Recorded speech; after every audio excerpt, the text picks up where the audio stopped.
Last class में हमने quantum numbers के इंट्रोडक्शन देखे थे और अब हमने चार क्वांटम नंबर्स है उनके बारे में एक एक करके डिटेल में डिस्कस करेंगे। ठीक, सबसे पहले हेडिंग आपकी पड़ेगी प्रिंसिपल क्वांटम नंबर। चलिए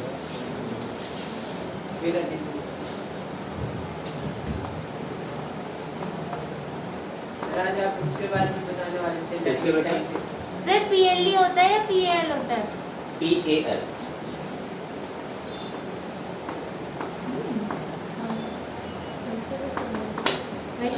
प्रिंसिपल की स्पेलिंग में कंफ्यूज मत होना। PAL दैट मीन्स मेन, मुख्य, जैसे कि स्कूल के प्रिंसिपल होते हैं, और PLE मीन्स रूल। तो प्रिंसिपल में अगर PLE लिखा हो तो समझ लेना वो रूल की बात करे। जैसे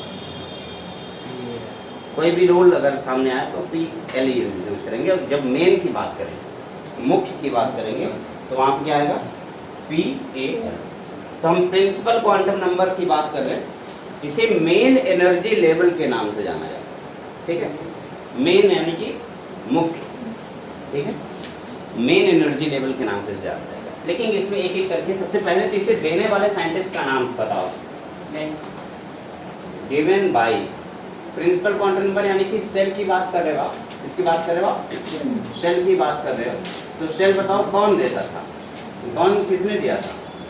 एन से रिप्रेजेंट किया करते थे। किसने दिया था बेटा सेल के बारे में? किसने बताया था? के एलिमेंट किसने बताया था? बोहर ने। गिवन बाय क्या नाम है साइंटिस्ट का?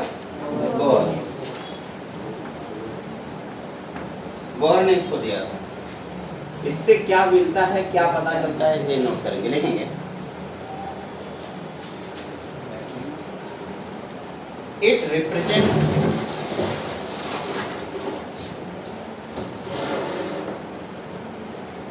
It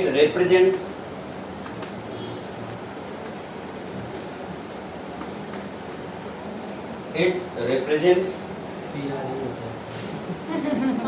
अरे यार स्पेलिंग बहुत देखते हैं। ठीक, it represents it represents name,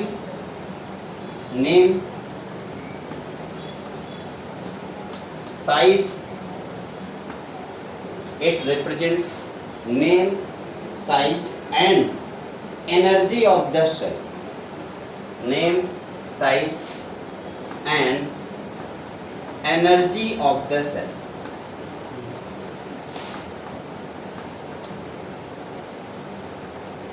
It represents name, size and energy of the cell. Name यानी कि KLMN, ये क्या है? नेम है। ये तो सबसे ये सबसे है। प्रिंसिपल और वो आपने सबसे के लिए लिखवाया था ना। एक बार फिर से पेज पर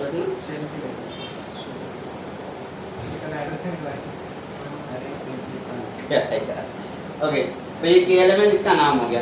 साइज का मतलब रेडियस। जरा मुझे बता दो रेडियस कितना है? Rn की वैल्यू क्या होती थी? फॉर्मूला देख के बोहर ने रेडियस का फॉर्मूला क्या दिया? 0.53 बताओ। एंगस्ट्रॉम। हाँ, 0.53 एंगस्ट्रॉम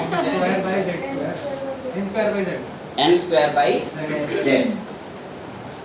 ये बता इन, और ये यूनिट क्या होती थी? ये इसकी ये आपका साइज हो, यानी कि रेडियस। हर एक सेल का रेडियस क्या होगा? अच्छा, एनर्जी का फॉर्मूला जल्दी से बताओ। -13.6 into z² upon n² electron volt, ये इसकी एनर्जी है।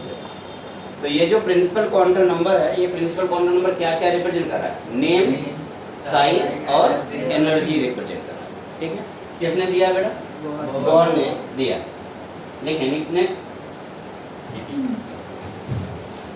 Its value lies between its value lies between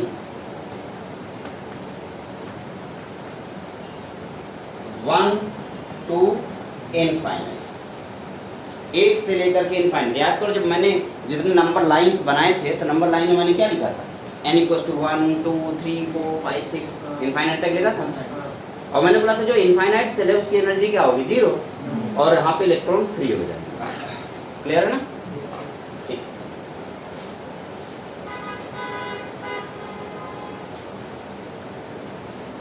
the angular moment of revolving electron, इसका एंगुलर मोमेंटम बताना जरा, क्या था फॉर्मूला बताया था कौन ने? Angular momentum. हाँ,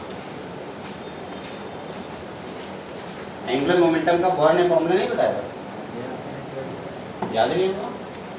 mvr equals to NH/2 NH upon, इसी को तो बोर क्वांटाइजेशन बोलते हो ना। और एक्सप्लेन नहीं कर पाए। एक्सप्लेन भले ही नहीं कर पाए थे, लेकिन बोर ने दिया तो था, ये अपने आप में बहुत बड़ी बात थी उस जमाने में। जल्दी से मुझे बता दो, मैक्सिमम नंबर ऑफ इलेक्ट्रॉन क्या होगा किसी पर्टिकुलर सेल में, अगर हम मैक्सिमम नंबर ऑफ इलेक्ट्रॉन की बात करें तो?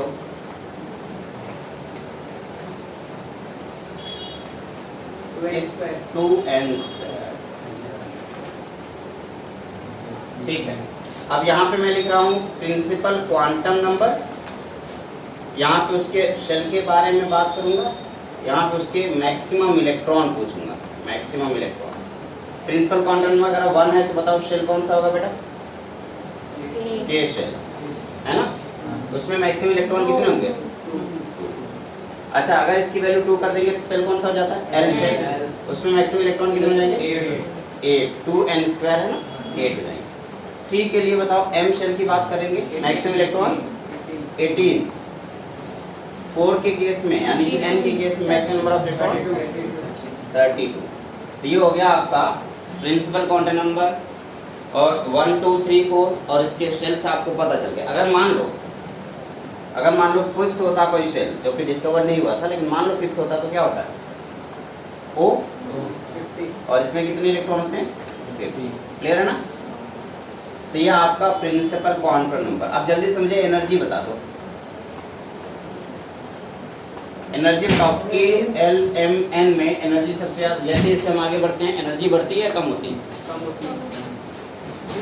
जैसे जैसे हम ऊपर जाते आते हैं एनर्जी बढ़ती जाती है, कम होती जाती है? जरा इधर देखो, energy is inversely proportional to n, किस साइन के साथ? माइनस साइन के साथ। इसका मतलब जैसे जैसे एन की वैल्यू बढ़ाओगे नेगेटिव साइन की वैल्यू डिक्रीज करती जाएगी, यानी कि एनर्जी क्या कर रही है? इंक्रीज हो रही है ना। तो जैसे जैसे आप आगे बढ़ोगे एनर्जी इंक्रीज करती जाएगी। तो जल्दी बताओ, के एल एम एन में सबसे ज्यादा एनर्जी किसकी होगी? एन की ना। के एल एम एन में सबसे ज्यादा एनर्जी किसकी होगी? एन की। तो जैसे जैसे आप आगे बढ़ रहे हो एनर्जी बढ़ती चली जाएगी। इसीलिए तो ऊपर वाले को हमने हायर एनर्जी लेवल बोला था और नीचे वाले को लोअर एनर्जी लेवल बोला। सर अट्रैक्शन के पास जाना है। हाँ, तो E1 E2 E3 and E4, इस तरीके से हम जैसे जैसे हम आगे बढ़ेंगे, 4th सेल की एनर्जी 3rd सेल से ज़्यादा होगी, 3rd सेल की एनर्जी 2nd सेल से ज़्यादा होगी, और 2nd सेल की एनर्जी 1st सेल से ज़्यादा होगी। क्लियर है ना? कोई दिक्कत है? तो हमने इस तरीके से एनर्जी का ऑर्डर अच्छे से सीख लिया, और ये रहा आपका प्रिंसिपल क्वांटम नंबर। रेडियस बताओ बेटा, सामने लिखा हुआ रेडियस। जैसे जैसे इनकी वैल्यू बढ़ेगी रेडियस बढ़ती चली जाएगी। तो अगर मैं साइज की बात करूं, साइज का मतलब क्या होगा? रेडियस। तो 1st सेल का रेडियस 2nd सेल से छोटा होता है, 2nd वाला 3rd सेल से, और 3rd वाला 4th सेल से छोटा। क्लियर है? तो ये हो गया आपका प्रिंसिपल क्वांटम नंबर। जल्दी से इसको अपनी कॉपी में। तो 2nd क्वांटम नंबर कौन सा बेटा? इसे रेज कर लो, एजीमुथल क्वांटम। चलो इसे इरेज करते हैं।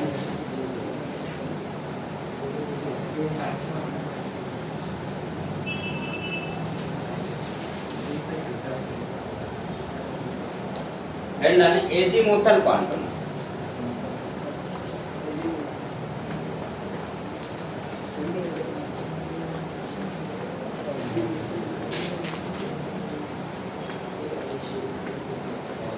जिससे रिप्रेजेंट करते हैं, सिंबल क्या था?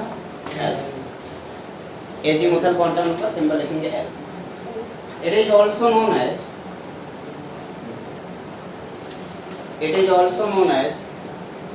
Angular quantum number.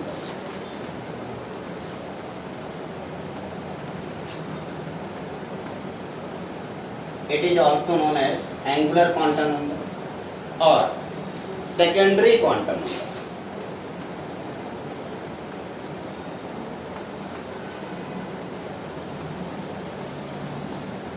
Secondary quantum number, और या तो आप इसे एंगुलर क्वांटम नंबर के नाम से जानो या सेकेंडरी क्वांटम नंबर लिखा हो कोई फर्क नहीं पड़ता, या सब्सिडियरी क्वांटम नंबर।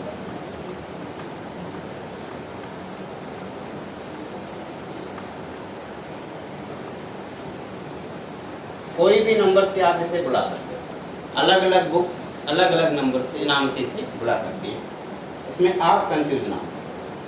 सर तो ये हाँ। पॉइंट क्या लिख रहे हैं? सब्सिडियरी, SIDIARY, ठीक है। अच्छा, किसने दिया था बेटा, इसका नाम बताओ, किसने ये दिया था? गिवन बाय बोहर के बाद किसने दिया था? अगली थियरी किसने दिया था? इलेक्ट्रिकल वाला नाम ही नहीं याद है तो पढ़े ही होगा फिर। सोमरफेल्ड। किसने दिया था? Sommerfeld, given by Sommerfeld. क्या क्या रिप्रेजेंट करा बताओ?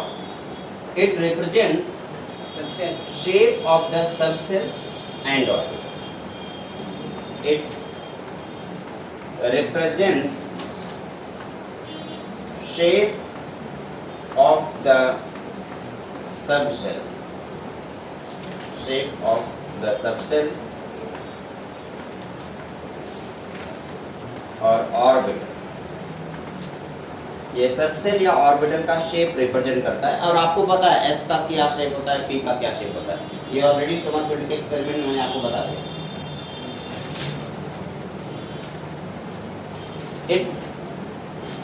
It is used to calculating,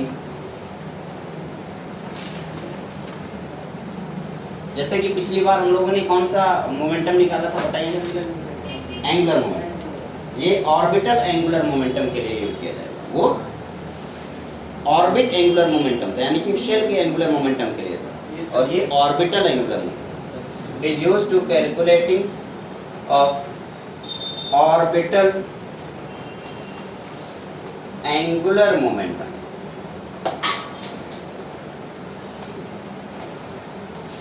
orbital angular momentum को हम म्यू से रिप्रेजेंट करेंगे, और इसका फॉर्मूला होगा mu equals to under root L plus 1 H upon 2 ये इसका फॉर्मूला। कई बुक में H अपॉन 2 की जगह H कट लिखा हुआ है। एच कट हाँ, मतलब H का कट का मतलब होता है H लिख के काट दो, H लिखा और इसको काट दो, इसकी वैल्यू H अपॉन 2। अच्छा एच कट की वैल्यू एच अपॉन 2 हाँ, फिर ये एल वो एलिमेंटल क्वांटम L क्या है? एजीमुथल क्वांटम नंबर जो यहाँ पे लिखा हुआ है। H क्या है? Plane quantum number. क्लियर है ना? ओके, नोट करिए इसे फटाफट।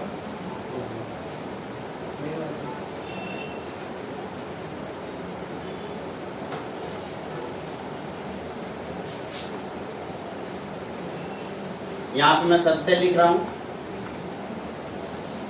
और इस सबसेल के लिए मैं एजीमुथल क्वांटम नंबर लिख रहा हूँ।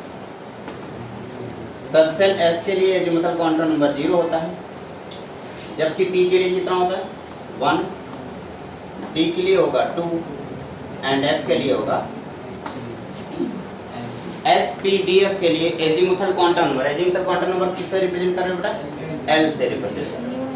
अब इस L की वैल्यू डाल करके क्या मुझे कोई ऑर्बिटल एंगुलर मोमेंटम बता सकता है? L की अलग अलग वैल्यू डाल करके क्या यहाँ पे ऑर्बिटल एंगुलर मोमेंटम कोई बता सकता है मुझे? एस के ऑर्बिटल एंगुलर मोमेंटम बताओ। पहले वाले में L की जगह 0 रखेंगे तो म्यू की वैल्यू क्या आ जाएगी? 0। दूसरे वाले में L की जगह पे 1 रखेंगे तो 1 इंटू 1 प्लस 1 यानी कि 2 under root 2 H upon root 2 H upon 2 pi. क्या थोड़ा सा सिंप्लीफाई कर सकते हो? तो √2 इंटू √2 की वैल्यू 2 आती है, तो √2 से √2 कैंसिल हो जाएगा, क्या आ जाएगा h/√2 पाई। बहुत सारे बच्चे गलती करते हैं, देखो ऑप्शन में ऐसा भी दिख रहा होगा, जब ये पेपर आएगा ना जेईई का, तो ऐसा भी एक ऑप्शन दिख रहा होगा, सबसे पहला ऑप्शन ऐसा दिखेगा और आप टिक करके आ जाओगे। क्या ये आंसर है? नहीं, पाई क्या रूप में है? एकदम छोटा छोटा सा ऐसे गलती करेंगे वो लोग और आपको लगेगा कि यार मिसप्रिंट हो सकता है, यही आंसर सही है, ये आपको लगेगा, लेकिन वो आंसर गलत होगा। ठीक है, और ऐसा ये वाला आंसर तो दिख ही नहीं रहा होगा कहीं, नन ऑफ दीज दिख रहा होगा, फिर आपको लगेगा यार ये वाला ऑप्शन कहीं नहीं दिख रहा, यही वाला पक्का यही वाला होगा। देखिए हमारा ब्रेन जो है ऐसे डालेंगे नहीं और नहीं, वो टफ क्वेश्चन को टफ बनाने के लिए नन ऑफ दीज डालते हैं। जिस क्वेश्चन में नन ऑफ दीज आए, करना होता है नन ऑफ दीज पे। हाँ भाई, जब नहीं होगा ऑप्शन तो नन ऑफ दीज पे नहीं टिक करोगे, क्या बातें कर रहे हो यार। अब बताओ एल की वैल्यू 2 डालेंगे तो, या एल की वैल्यू 2 डालेंगे तो क्या होगा? 2 इंटू 3 √6। तो यहाँ पे हम लिखेंगे √6 इंटू h/2 पाई। क्या लिख दे बताओ? 2√3 √3/2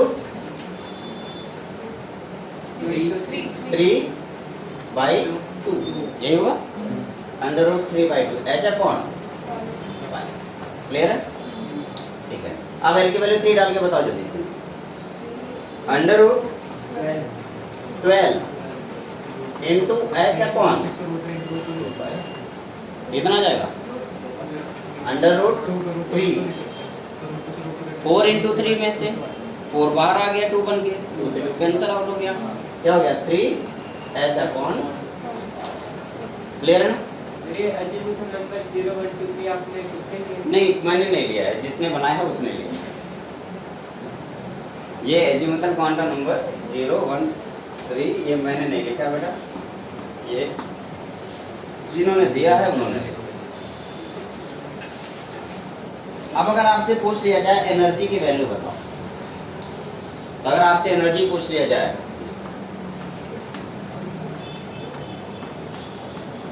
एनर्जी के लिए 2 चांसेस होंगे, एक तो एन की वैल्यू सेम होगी, एक तो एल की वैल्यू सेम। ठीक है, तो अगर एनर्जी एसपीडीएफ की एनर्जी पूछा जाए तो एस की एनर्जी, पी की एनर्जी, डी की एनर्जी और एफ की एनर्जी, एन इक्वल टू अगर एन अगर सेम है तो ये ऑर्डर रखेगा। एन सेम होने का मतलब जैसे कि 4s 4p 4d और 4f की अगर आप बात करो तो क्या हो जाएगा? 4s 4p 4d 4f में ये ऑर्डर आ जाएगा। ठीक है ना, इसमें एन की वैल्यू सेम है ना, 4 4 4 4 एन की वैल्यू सेम है। फोर्थ सेल में, हाँ ये फोर्थ सेल में, तो फोर्थ सेल का s orbital, p orbital, d orbital, f orbital में किसका एनर्जी ज़्यादा होगा? f का एनर्जी ज़्यादा होगा। ठीक है, अब क्वेश्चन ये भी हो सकता है ऑर्बिटल सेम हो, n की वैल्यू बदल रही, नहीं ऐसा हो सकता ना, ये तब होगा इफ n सेम हो, और l अगर सेम हो तो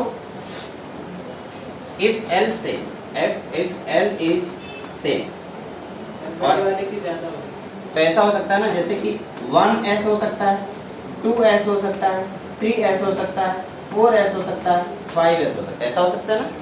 तो इस बार बताओ क्या होगा? s सबका सेम है तो नंबर ऑफ n जितना ज़्यादा होगा एनर्जी उतनी ज़्यादा होगी, क्योंकि आपको अभी बताया गया था पिछले वाले में कि n की वैल्यू बढ़ती जाएगी, एनर्जी बढ़ती जाएगी। ठीक है ना, ऐसा। या मैं एक और एग्जांपल ले सकता हूँ, 2p 3p 4p 5p, बताओ सेम ऑर्डर यही होगा ना। या d वाला लूँगा तो कहाँ से शुरू होगा? 3d 4d 5d 6d, order क्या होगा? सेम होगा ना, 5d तक लेके चल रहा हूँ। और इसी तरीके से अगर मैं f का ले लूँ तो 4f एंड 5f लें, किसकी वैल्यू ज़्यादा होगी? क्लियर है ना, नोट करो इसे। एक बात लास्ट में मैं यही लिखना चाहूँगा, यहीं पे बगल में लिख दे रहा हूँ, मैं नंबर ऑफ इलेक्ट्रॉन बताओ, maximum number of electron, maximum number of electron, ध्यान से सुनना बेटा। एस की बात करूंगा तो क्या आएगा? 2।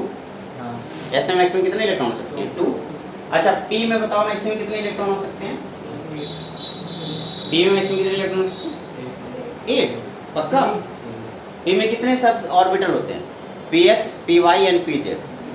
तो कितने हो जाएंगे? 3 ऑर्बिटल होते हैं, तो हर एक ऑर्बिटल में कितने इलेक्ट्रॉन हो सकते हैं? 2 इलेक्ट्रॉन हो सकते हैं, तो टोटल कितने हो जाएंगे? 6 इलेक्ट्रॉन। इसमें ज़्यादा से ज़्यादा 6 इलेक्ट्रॉन हो सकते हैं। S हो गया, P हो गया। अच्छा D की बात करेंगे तो बताओ कितने हो जाएंगे? 10 इलेक्ट्रॉन।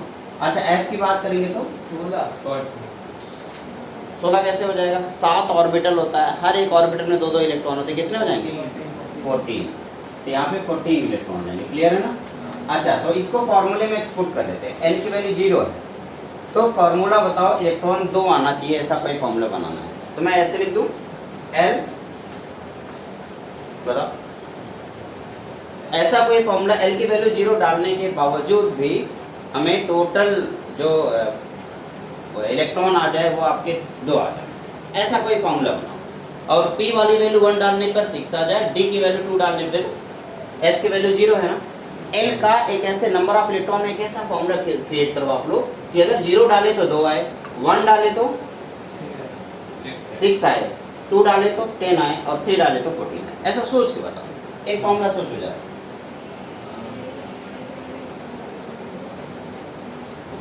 सोच उसके अंदर और +2 क्या कर दूं यहाँ पे? L into 2 नहीं सर 2l+1। अगर मैंने ऐसा एक फॉर्मूला बनाया, देखो अगर मैं 2 की वैल्यू 0 डालता हूँ, L की वैल्यू 0 डालता हूँ, तो क्या हो जाएगा? 0 हो जाएगा। 0 + 1 1, 1 × 2। अगर L की वैल्यू 1 डालता हूँ तो 2 × 1 कितना हो जाएगा? 2, 2 + 1 3, 3 × 2 6 हो जाएगा। क्लियर है ना?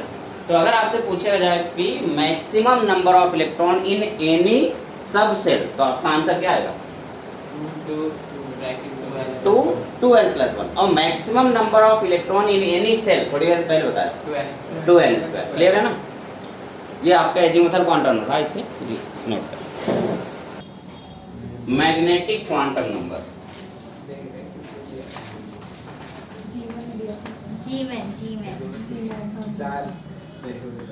Tony star. Magnetic quantum number में मैंने आपको बताया था, एक्सपेरिमेंट जीएमएन में स्टार्क ने किया था, बट उन लोगों ने इस क्वांटम नंबर को नहीं बताया। उन्होंने ये बताया था कि सबसेल के अंदर ऑर्बिटल होता है, लेकिन इसे देने वाले साइंटिस्ट कौन थे? Given by Linde. तो बताया था ना? ठीक है, पॉइंट टू पॉइंट इसमें भी नोट करते जाएंगे। It represents the orientation of electron cloud.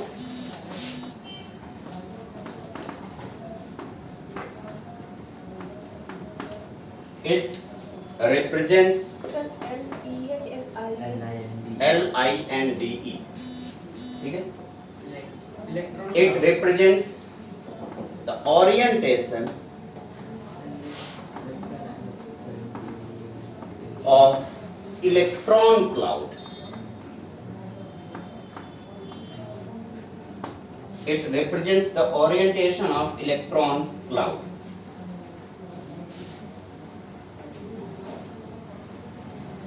ठीक है, ये ओरिएंटेशन रिप्रेजेंट करेगा इलेक्ट्रॉन क्लाउड।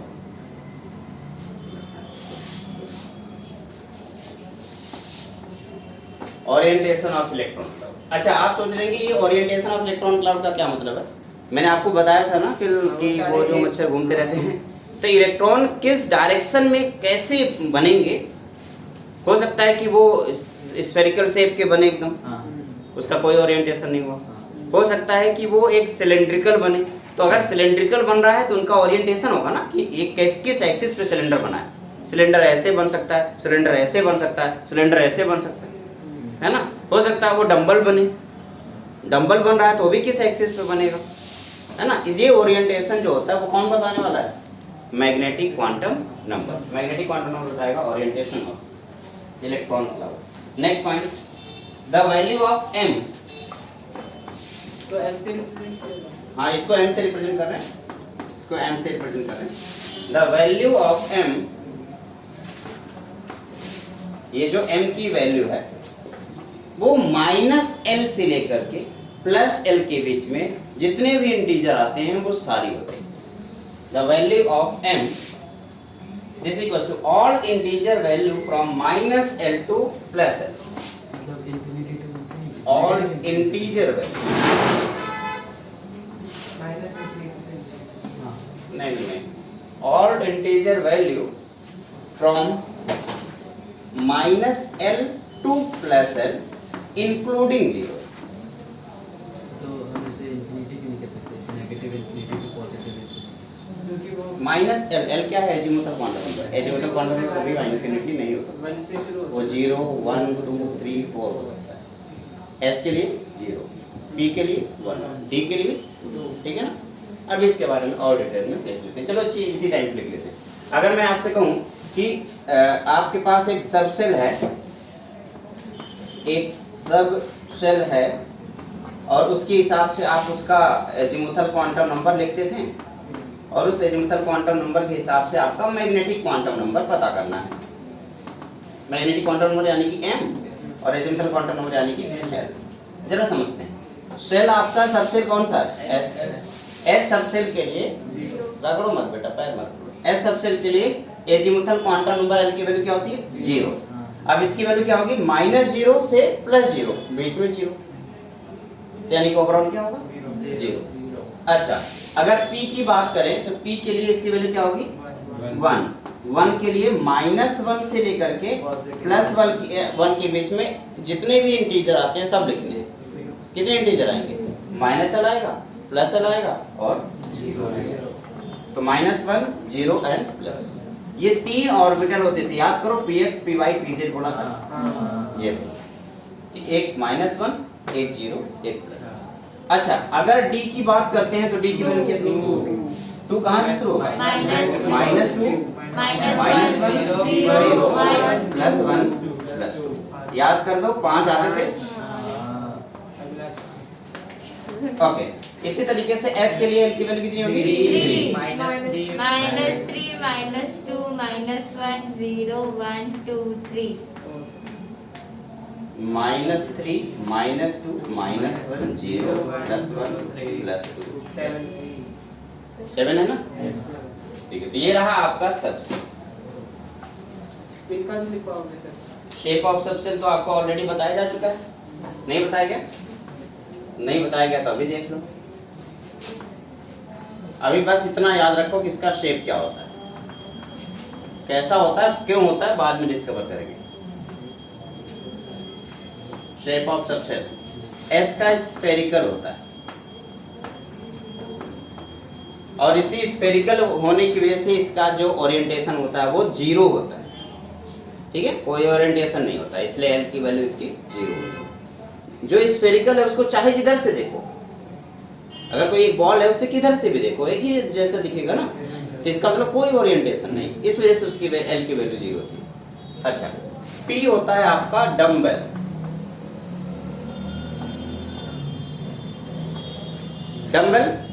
डम्बल आपने देखा होगा तो उसका एक ओरिएंटेशन होता है, एक एक्सिस होता है। आप कई डंबल का मतलब डमरू यूज कर सकते हो, या फिर डंबल का मतलब जो जिम में जाकर के डंबल मारते हो आप वो यूज करो।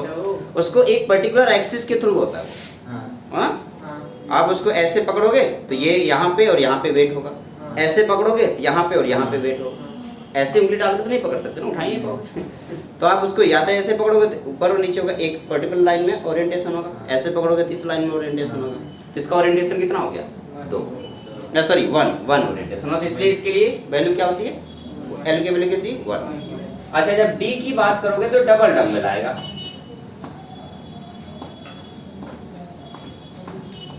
डबल डंबल, और डबल डंबल आ रहा है इसका मतलब इसके लिए 2 ओरिएंटेशन हुआ, और 2 ओरिएंटेशन की वजह से हमने क्या देखा? डी की वैल्यू, डी के लिए एल की वैल्यू कितनी होती है? 2। इसी तरीके से एफ जो होता है बेटा ये कॉम्प्लेक्स होता है। अब आप एफ के लिए एल की वैल्यू 3 आ रही है, इसका मतलब आप समझ सकते हैं ट्रिपल डंबल, है ना? लेकिन अभी वो बनाने वाले नहीं, ट्रिपल डंबल बनाने वाले नहीं। क्लियर है? आप इसको पहले नोट करेंगे, ये इसका शेप ऑफ सबसेल हो गया। हाँ, एक और बात, जिस सबसेल के बारे में आप बात कर रहे हो उसके हिसाब से जब हम शेप डिसाइड करेंगे तो वो अलग होगा। जैसे कि यहाँ पे मैं बता दूं कि ये px, ये py, pz, pz का ओरिएंटेशन, z एक्सिस का ओरिएंटेशन हम मान के चलते हैं वो 0 रहता है हमेशा, उस z के लिए हमेशा m की वैल्यू 0 मान के चलते हैं। वैसा कोई जरूरी नहीं है, बस हमने मान लिया। ठीक है, इसे नोट करें। लेकिन स्पिन क्वांटम नंबर सर ये किसने दिया था? लिखवा रहा हूँ।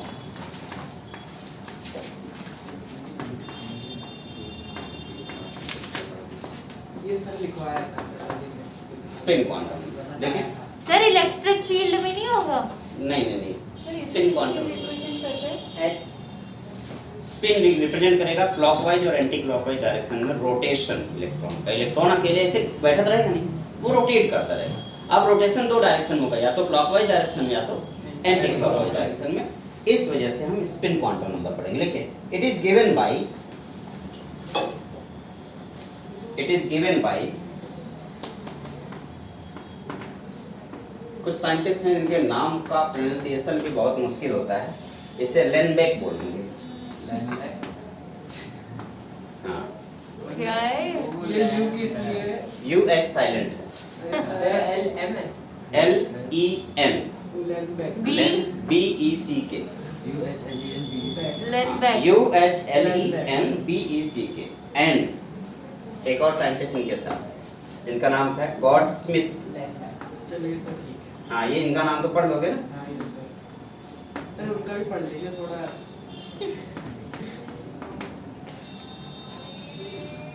Given by Uhlenbeck and Goudsmit. Smith Smith Smith It is represented by, it represents the direction of electron spin. It represents the direction of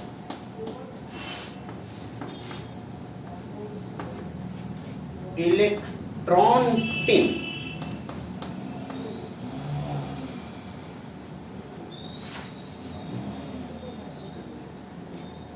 around its own axis at its own axis। अब जरा देखो, जैसे कि ये electron है, ठीक है ना बेटा। अब ये इलेक्ट्रॉन का ये वाला एक्सिस है, ये इलेक्ट्रॉन है ना, इसका ये वाला एक्सिस। अब इस एक्सिस में वो इस तरीके से रोटेट कर सकता है या इस तरीके से रोटेट कर सकता है ना। अब इसमें मैं कह रहा हूं कि ये जो रोटेशन है ये क्लॉकवाइज रोटेशन है, और ये रोटेशन कौन सा? Anti clockwise. ये क्लॉकवाइज रोटेशन, ये एंटी क्लॉकवाइज रोटेशन। इस क्लॉकवाइज रोटेशन को प्लस टोटल जो मोमेंटम है रोटेशन की वजह से वो 1 है, तो इसका आधा ये बना रहा है, आधा ये बना रहा है। अब आधा इसका डायरेक्शन प्लस में है और इसका डायरेक्शन आधा माइनस में है, तो इस वजह से प्लस हाफ और माइनस हाफ से रिप्रेजेंट करेंगे इसे। ठीक है ना। प्लस हाफ का मतलब हुआ, देखो रोटेशन टोटल होगा, मैं यूनिट 1 मान लेता हूँ, उसका 50% टोटल एक ऑर्बिटल है, इस ऑर्बिटल में रोटेशन इलेक्ट्रॉनों का हो रहा है, टोटल मैं यूनिट मान के चलता हूँ, तो उसका 50% रोटेशन क्या हो रहा है? क्लॉकवाइज डायरेक्शन में हो रहा है, और 50% रोटेशन कितना हो रहा है? Anti clockwise. तो 50% जो क्लॉकवाइज में, यानी एक इलेक्ट्रॉन क्लॉकवाइज में 50% और एक इलेक्ट्रॉन एंटी क्लॉकवाइज में 50%। हाँ, जिस पे आपने क्लॉकवाइज लिखा होगा एंटी क्लॉकवाइज कोई फर्क नहीं पड़ता। ये बात का इस बात पे थोड़ा सा ये होगा कि देखो, जो आपके लिए क्लॉकवाइज है वो मेरे लिए एंटी क्लॉकवाइज है, तो आप ये नहीं कर सकते हो। आप बस ये बोल सकते हो कि एक क्लॉकवाइज है और एक एंटी क्लॉकवाइज है। आप ये नहीं बोल सकते हो कौन सा क्लॉकवाइज है कौन सा एंटी क्लॉकवाइज है। आपको बस इतना बोलना है कि एक क्लॉकवाइज और दूसरा एंटी क्लॉकवाइज। जरा इधर देखो, ये ऊपर जाता हुआ नजर आ रहा है तो हम बोलेंगे ये क्लॉकवाइज है, ये नीचे आता हुआ नजर आ रहा है हम बोलेंगे एंटी क्लॉकवाइज। लेकिन कोई ऊपर यहाँ से खड़ा होकर देखेगा तो उसके लिए क्या होगा? ये क्लॉकवाइज हो जाएगा और ये एंटी क्लॉकवाइज। इसको ऐसे रिप्रेजेंट करते हैं। मान लो एक बाइक वाला इधर से, एक चोर है जो इधर से बाइक बड़ी तेजी से लेकर के ऐसे भाग रहा है तोड़ते हुए, ठीक है। पुलिस वाले आके मुझसे पूछेंगे बताओ किस डायरेक्शन में, हमने बोला लेफ्ट से राइट गया है ना। आपसे पूछेंगे तो आप क्या बोलोगे?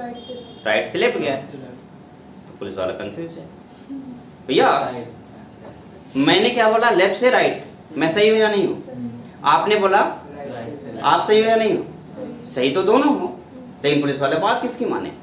मैं आपको पीट दूं क्योंकि मैं टीचर हूँ, मैं सही बोल रहा हूँ, तुम सही नहीं बोल रहे हो, तुम गलत बोल रहे हो क्योंकि तुम स्टूडेंट हो। ऐसा तो नहीं हो सकता ना।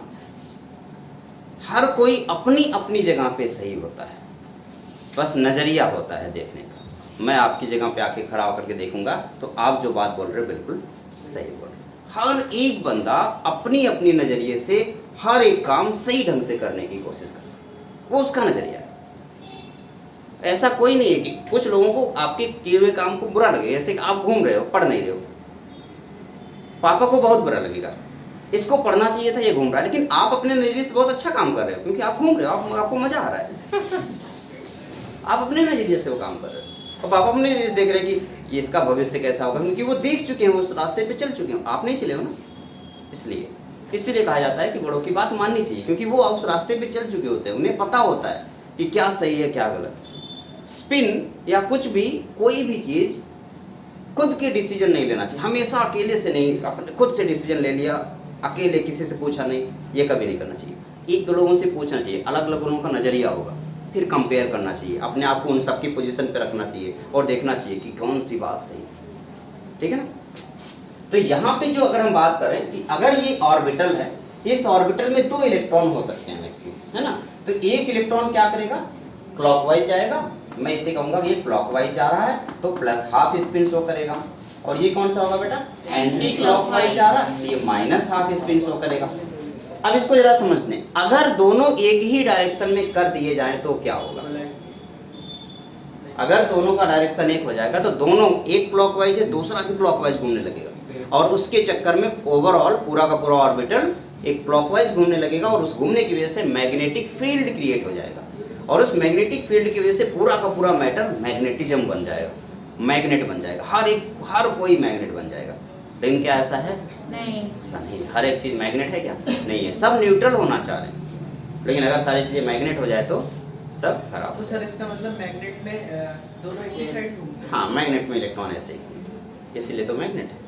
अगर ऐसा नहीं हो रहा है तो मैग्नेटिक प्रॉपर्टी उसकी नहीं रहेगी। मैग्नेटिक मोमेंटम इसी तो बोल रहे हैं, स्पिन की वजह से ही हो रहा है। अब जरा इसको एक और तरीके से समझते हैं। इस पूरी दुनिया पे जितने लोग हैं, जितने जानवर हैं, जितनी लिविंग थिंग्स हैं, अगर वो सिर्फ 5 मिनट के लिए एक सिंगल डायरेक्शन में मूव करना शुरू कर दें तो अर्थ का रोटेशन बंद हो जाएगा और अर्थ अपोजिट डायरेक्शन में रोटेट करने लगेगी। सूरज पूरब से नहीं पश्चिम से उगना शुरू कर देगा। अगर सारे लोग एक साइड में, एक ही डायरेक्शन। हम लोग क्या करते हैं, जैसे कि आप ऐसे चलते हो तो आप पीछे अर्थ को क्या करते हो, पीछे की तरफ पुश कर रहे हो। कोई दूसरा ऐसे चल रहा होगा तो अर्थ को पीछे की तरफ पुश रहा है, तो आप दोनों का जो फोर्स है वो कैंसिल आउट हो जा रहा है। अब अर्थ अपने हिसाब से काम कर रहा है, रैंडम मोशन की वजह से। लेकिन हर कोई एक ही डायरेक्शन में खड़ा होकर के एक तरफ से पुश करे तो अर्थ ऐसे नहीं पुश होने लगेगा। तो या तो उसकी स्पीड बढ़ जाएगी या तो उसकी स्पीड अपोजिट डायरेक्शन में पुश करे तो उसकी स्पीड कम हो जाएगी। फिर हमें क्या तो होगा? सुनामी वगैरह सब आएगी। सब आएगी भाई, सब कुछ अर्थ खत्म हो जाएगा। सब आएगा। आप चाहो पूरे अर्थ को खत्म कर सकते हो ऐसे। लेकिन सर सारे एक साथ चलेंगे। और सर कैसे? इधर कोई तो डाइवर्ट होगा। और मैं सर- एक बात बता रहा हूँ, एक रैंडम बात बता। हाँ बोल बेटा। और सर एक इधर जा रहा है और सारे उधर जा रहे हैं तो कुछ फर्क पड़ेगा? कुछ तो अंतर आएगा, एक की वजह से कैंसिल होगा, बाकी सबका होगा।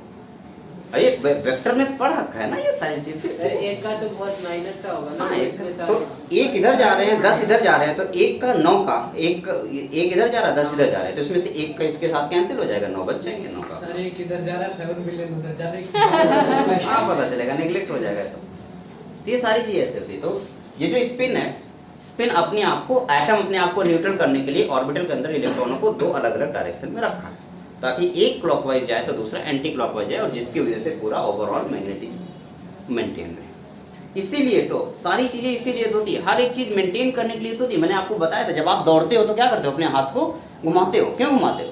ताकि आपके द्वारा, आपके बॉडी जब मूव कर रही है तो उसके द्वारा जो मैग्नेटिक फील्ड क्रिएट हो रहा है, आपका हाथ उससे क्या करेगा, कैंसिल कर सके, तभी तो आप आराम से मूव कर पाओगे। इतना ही मूव कर पाओगे। आपका हाथ काट दिया जाए आप नहीं दौड़ पाओगे, क्योंकि आपकी बॉडी को ही, या फिर लड़कियां तो दौड़ देंगी, लड़के नहीं दौड़ पाएंगे क्यों? हाथ काटने पे, क्योंकि लड़कियों की जो चोटी होता है सर वो जानबूझ के करते हैं। ओके एनीवे ये सब मजाक है, ऐसा कुछ नहीं।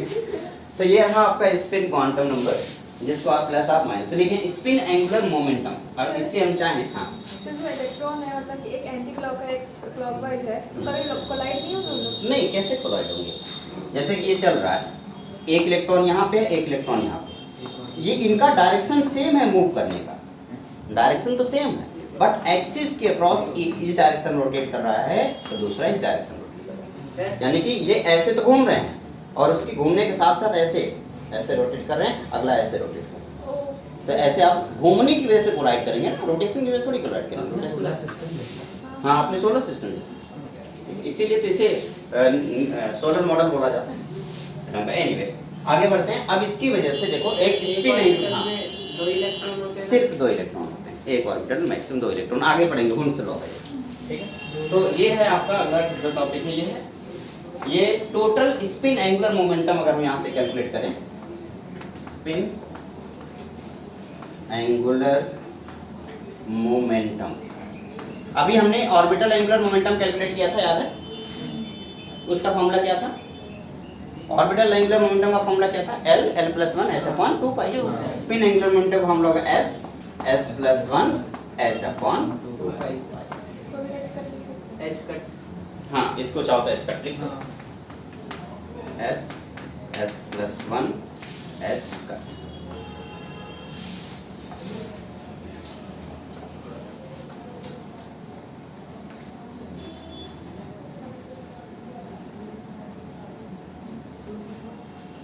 अगर आपको टोटल स्पिन पता करना है, टोटल स्पिन पता करना है, तो टोटल स्पिन के लिए आप होगा total number of unpaired electron, क्योंकि जो पेयर्ड हो गए उनकी स्पिन तो जीरो हो जाएगी।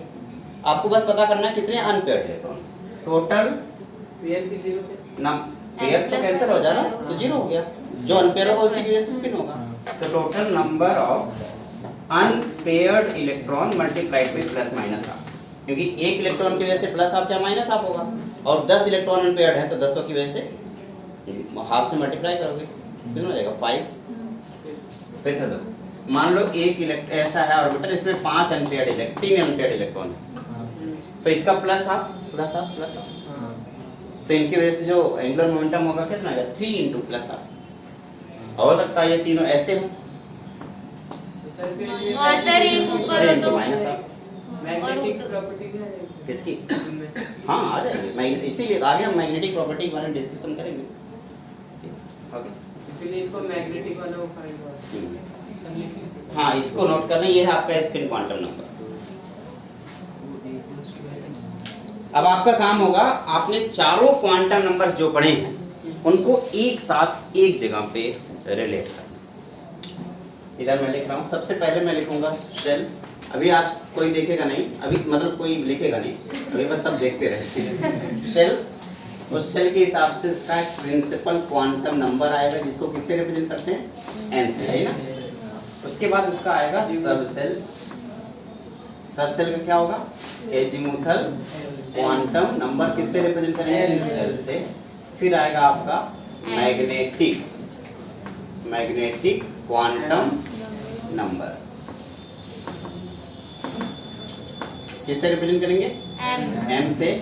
फिर आएगा उसमें स्पिन क्वांटम नंबर, या फिर मैं टोटल नंबर ऑफ इलेक्ट्रॉन लिख देता हूँ, टोटल नंबर ऑफ इलेक्ट्रॉन। फिर यहाँ पे लिखूंगा स्पिन क्वांटम नंबर, ऐसे रिप्रेजेंट करेंगे, ठीक है। इसी को फिल करेंगे। सबसे पहला वाला सेल जो आपको दिख रहा है ये, इसे हम के सेल बोलेंगे। के सेल के लिए प्रिंसिपल क्वांटम नंबर 1 होता है, और उस के सेल में एक सबसेल होता है। कौन सा होता है? एस सबसेल होता है। एस सबसेल के लिए एजीमुथल क्वांटम नंबर 0, उसमें मैग्नेटिक क्वांटम नंबर भी 0 होता है, क्योंकि मैग्नेटिक क्वांटम नंबर की जो वैल्यू होती है वो क्या होती है? पहले मैं यहाँ पे एक और बात लिख देता हूँ, इसको देखूंगा। ये जो सेल है n, है ना, यहाँ पे जो एजीमुथल क्वांटम नंबर आएगा वो कहाँ से कहाँ तक आएगा? 0 to n-1, 0 से लेकर n-1 तक आएगा, लिखवाया है।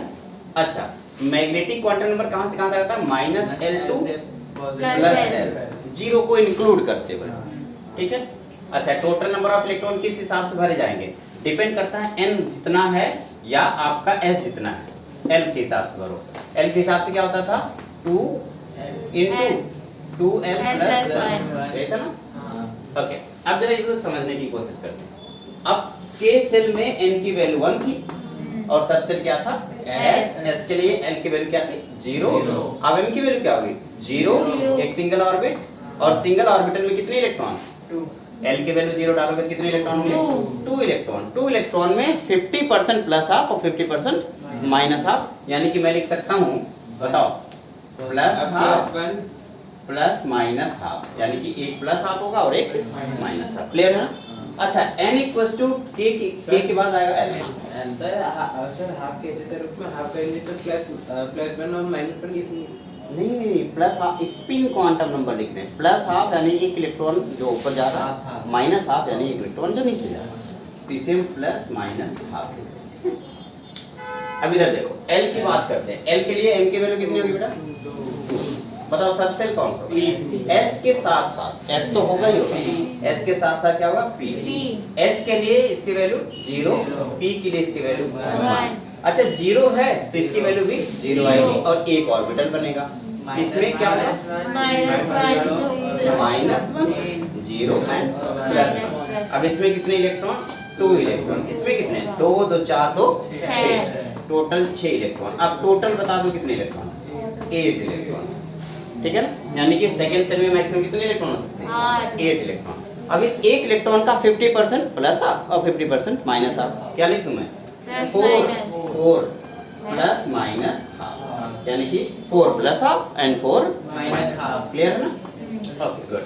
अब l की बात करेंगे। m बता दो। m के लिए 3 बता दो। s d s के लिए सारी वैल्यू 0 2 इलेक्ट्रॉन।